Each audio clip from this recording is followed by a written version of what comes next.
mga ka-idol lo, mga tatakaroon dito sa Anuna mga ka-idol, sakop sa Aurora, sa Buanga din sa mga ka-idol. Kay kasal sa mga igagaw mga ka-idol lo. Siyempre, pag gusto tayo kasal mga ka-idol, i-invitar mata kita MC. Siyempre, dili kita ito palibaran mga ka-idol, kay i-request kita. Bahalag, first time in my life sentence mga ka-idol nga kita himo MC sa kasal mga ka-idol. Atong testingan. Wow! So yun mga ka-idol lo, na sa Anuna mga ka-idol.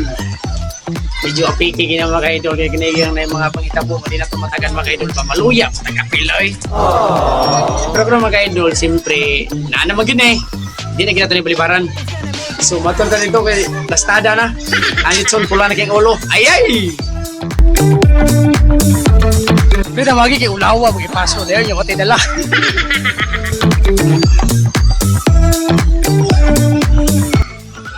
Ready na magilang pagkaon, mga ka-idol.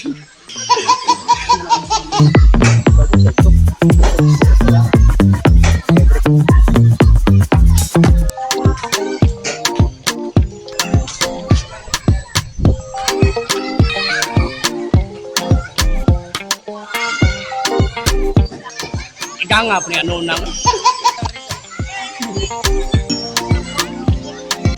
guwapa ba ang ganina mga ka-idol, guwapa ba ilang outfit kisa sa kasal. Kaya karon yobo. Ilang yobo, ilang 3K. Ilang tao ganila, sila rin nagka-dress, sila rin doha. Ay isa, kita-kita pa. Sos! Kita-kita pa siya sa Clavits kanina. Hoy! Sila rin nagka-dress, oy.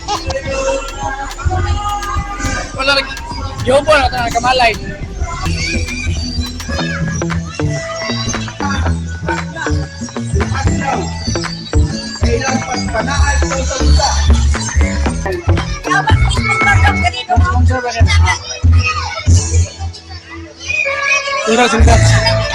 Congrats! Salamat kay Lord na sila paghiho sa karon. Dawata ang among pagpasidulog ug paghimaya diha kanimo.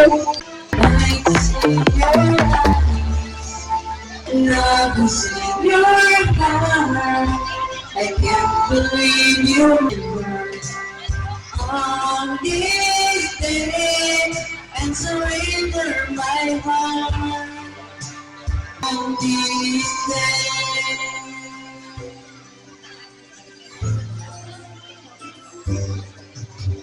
Not so long this day and we really start to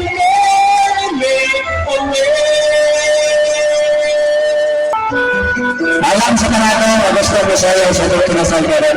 Welcome kayo. Ice cream yummy.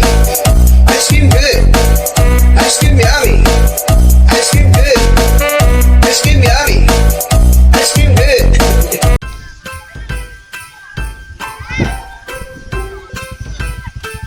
Muli na mga ka-idol! Managin mino sa kasal. So karon, paabot ang bus.